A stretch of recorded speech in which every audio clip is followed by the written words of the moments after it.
Before I start, I just want to say that I played through all 3 game modes, like the 2 maps and the hardcore mode with every single character.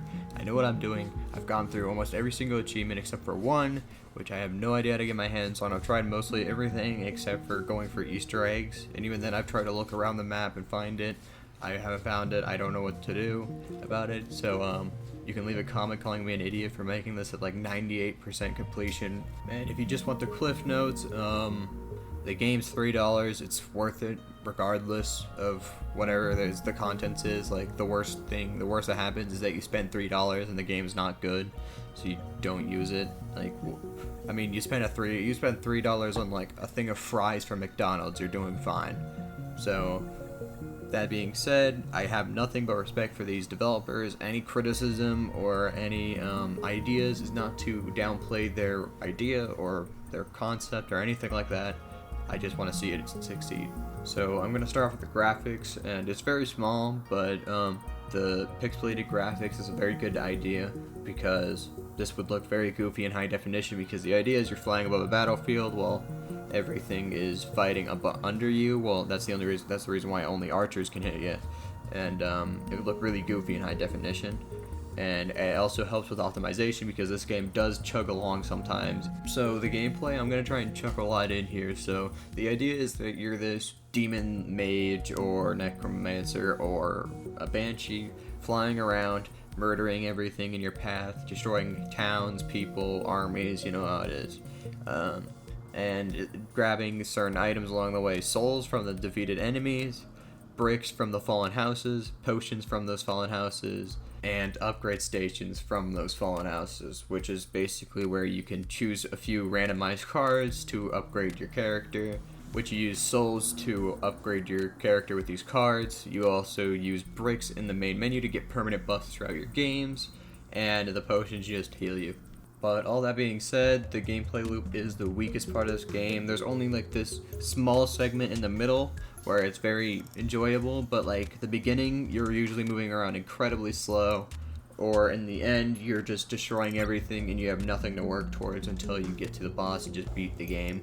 Speaking of the bosses, there are 2 maps and 2 bosses that go along with those maps, which are basically just copy and paste of each other with their attack patterns. Their attack patterns are very simple, where they just send out like balls, and the first one just sends out more waves of balls, and also you have to put down towers to stop them from sending balls at you, and that's it.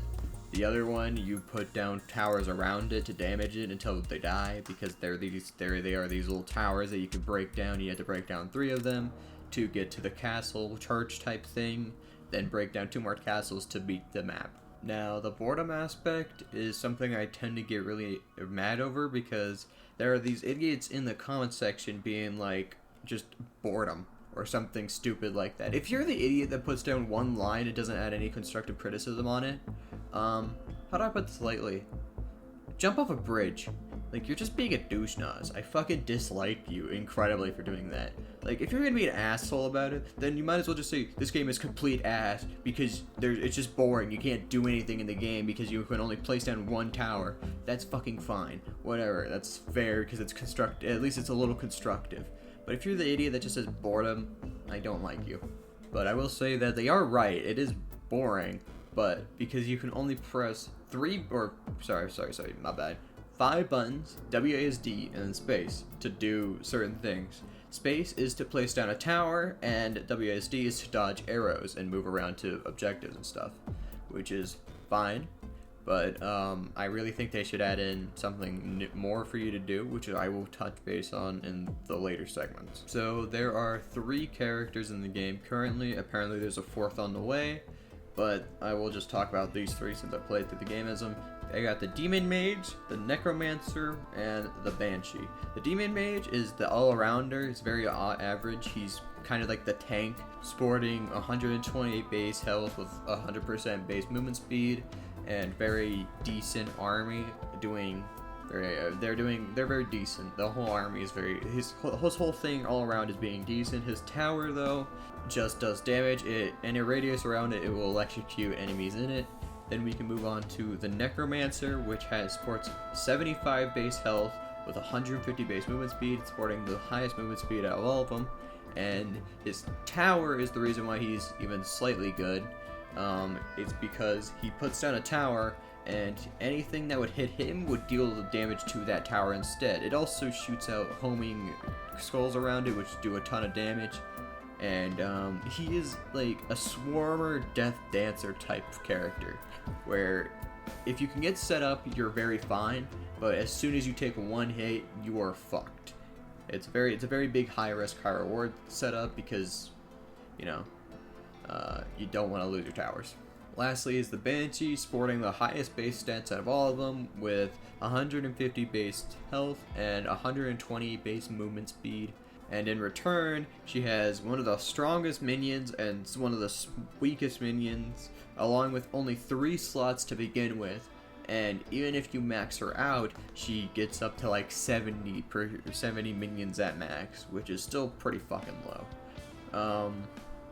She's more of a control archetype with these towers, where if you put 3 towers connecting to each other or more, they will make this huge ring of that just does constant damage, which means that you can actually take initiative with killing these archers that are annoying as fuck. And with this, these are easily the best part of the game. The characters are definitely where you can draw a lot of fun for the game with. Just some minor stuff that I couldn't really put in its own segment because it's so small.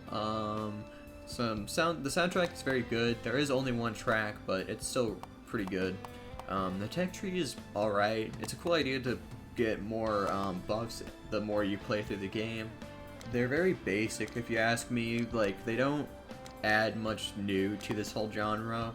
Like, anything you'd expect to be an upgrade in that is an upgrade in that. Maybe except for the potion ones, you might not expect that one, and the choice to upgrade to a 3rd type of minion. And lastly, the enemy variety is alright. It's pretty okay for what it is. I do say that in the snow map, I really do like the invisible archers. I think they're a cool concept, and I like how if you get close to them, then they start showing up to you. That's a pretty cool concept, but everything else is a little forgettable. Now time for criticism and ideas, so I'm just going to lay them all out here plain and flat. So the gameplay loop gets old, the upgrades are maxed out instantly, the bosses are boring, the villages are unchallenging, and the player has not much to do. So what can I offer to fix this? Well, first off, I would say more upgrades, maybe an infinite game, like an infinite mode where you can just keep getting upgrades. We just want to live out our power fantasy of murdering everything in our path. Just let us have an infinite game mode, it'd be really cool. We don't care if it crashes or if it dies after a bit. And I was thinking something to spice up the gameplay would be new units like ballistas and trebuchets, which will go with another idea I have to make the villages more interesting. Put walls around some of them, like you have for this church. Put some walls around them and put trebuchets and archers and stuff on the wall so you actually can perform a type of siege, right? That'd be really cool. And maybe some villages have a special hero that that's like a mini boss. Maybe, I don't know. Yeah, I don't know how hard it is. I'm not a game designer. Take it with a grain of salt. I was also thinking for bosses, maybe a floor is lava section, because the balls get a little old, a little fast, because we already have 2 bosses that do the exact same thing. And I was also thinking to give the player more agency, instead of just watching everything unfold around them. I was thinking 2 more abilities to add into their arsenal. I was thinking one that has to do with their towers. I was thinking maybe that like for the demon lord or the demon mage, that you could have it do like a wonder waffle effect from the tower, sending out lightning spikes through all of the units that will chain. That would be pretty cool. I was also thinking maybe an ultimate type of ability that could, like, maybe for the necromancer, he breathes a breath of like toxic gas off to the battlefield, and whatever gets caught in that, like a basic unit, will turn into a zombie or skeleton, and your cap will exceed the amount that you would normally have until those units die. And frankly, this isn't all stuff that needs to be in the game, but it would really help the game's player base have a lot more player agency, because it feels like you have no option but to just wait for your army to do nothing as you just fucking get shot down slowly but surely, and your health just whittles away until you're nothing. It gets very frustrating very fast. And to be fair, that's the core of the game's difficulty right now, is that you can't really get these archers off the battlefield, so you just have to keep dodging them. and maybe engulf them in your army or something like that. But at some point, they just start swarming you, and it just gets very annoying. And I would like to have a little bit more agency in the video game, so I can kind of not just sit there bored trying to dodge these arrows. So after lampooning it, you'd think I'd give it like a 3 out of 10, but no, I really much like it. It's definitely like a 6 out of 10, especially because it's $3. You can't go wrong with it, and it got 6.9 hours out of me. It's a good game. It's definitely worth the price. I really look forward to seeing what they do with this game in the future. I just really hope they add a little bit more to give players agency in it, so you can actually, like, you know, do something rather than just watching everything unfold around you. But other than that, I'm pretty sure this review is over. I said the review was over. I didn't say I wouldn't shill at the very end. So this is the shilling segment. If you like the video, what do you do when you like a video? I don't know.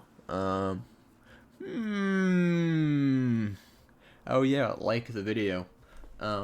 If you enjoy my content, there's a subscribe button.